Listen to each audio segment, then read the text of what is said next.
Morning बच्चों। हाँ देखो, मैथ की क्लास चलने जा रही है हमारी, है ना। मैथ में बहुत अच्छा टॉपिक है। देखो, एलसीएम और एचसीएफ पढ़ने के लिए, एलसीएम क्या होता है हमारा? लघुत्तम समापवर्त, है ना, least common multiple and highest common factor, ये हमारा मौसा है। तो इसको पढ़ने के लिए सबसे पहले हमको विभाज्यता का नियम जानना जरूरी है ना।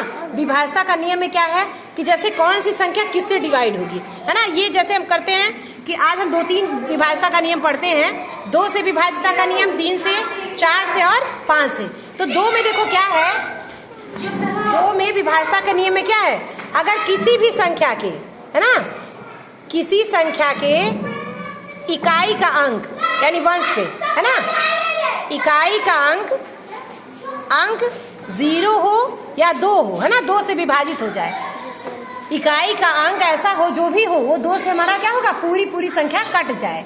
यानी वंश के स्थान पर ऐसी संख्या हो 2, 4, 6, 8, 10, तो हमारा क्या होगा, 2 से डिवाइड हो जाएगा ना। तो ऐसी संख्या का क्या होगा, 2 से विभाजिता का नियम होगा। 3 में क्या है, किसी भी संख्या में, कोई भी संख्या हमारी अगर है, जैसे हमारी संख्या है 7 to 9, है ना, या 2, 4, 1 to 9, तो कोई भी संख्या अगर हमारी है, उनका योगफल यानी जोड़ने पर क्या होगा, वो 3 से डिवाइड हो जाए। जैसे देखो 7 है, 2 है, मान लो 729 हमारी संख्या है, तो 9 और 2 कितना हो गया, 9 9 2 11 हो गया, और 11 और 7 कितना हो गया, 18 है कि नहीं। अब 18 3 6 18 डिवाइड हो गया कि नहीं, 3 6 18 पूरा कट गया। इसी तो ये क्या होगा, ये 3 से विभाज्यता का नियम होगा। क्या होगा, अब जैसे कोई संख्या हमारी 2000, देखो 24,000, ये क्या है, 129 है। अब जोड़ो तो 2 + 4 + 1 + 2 + 9, अब इसको ऐड कर लो, 4 2 6 6 1 7 7 2 9 9 9 18, कट गया कि नहीं 3 से। तो 3 के रूल में हमारा क्या है, कोई भी संख्या हो उनका आपस में योगफल करने पर अगर वह संख्या हमारी 3 से डिवाइड हो जा रही है तो क्या है, वो विभाज्यता का नियम है। तो किसको फॉलो कर रहा है, 3 से विभाज्यता का नियम। 4 में क्या है, अगर दहाई तक का अंक यानी इकाई और दहाई 2 अंक, इकाई और दहाई तक की संख्या हमारी जैसे 124 है ना, 3428 है, तो दहाई देखो 4 6 24 कट रहा है कि नहीं, यानी वंस और टेंस दोनों संख्याएं हमारी किससे कटे, पूरी 4 से विभाजित हो जाए, तो हमारी विभाज्यता का नियम है। 4 की विभाज्यता का नियम है। जैसे लास्ट में देखो 28 है, तो 4 7 28 कट रहा है कि नहीं। तो दहाई तक की संख्या अगर पूरी 4 से कट जाएगी तो 4 से विभाज्यता का नियम है।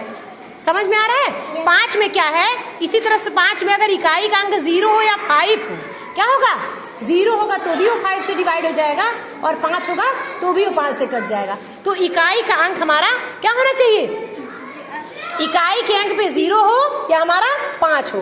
कोई भी संख्या, जैसे मान लो हमारी कोई संख्या ले लो, सपोज दैट जैसे 340 है ना, 7890 है या 5785 है।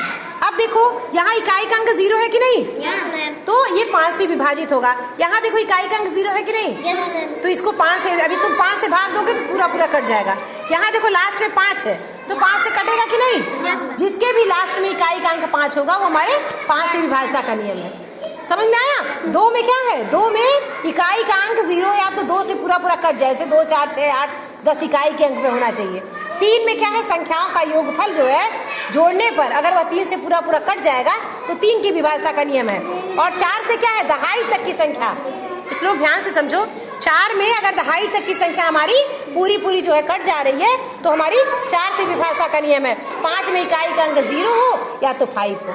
क्लियर हो गया। चलिए, ये चारों हमें विभाज्यता का नियम आप लोग कॉपी पे अच्छे से नोट करके संख्याएं नोट करके ले आओ, अगर समझ में आ रहा है। Thank you.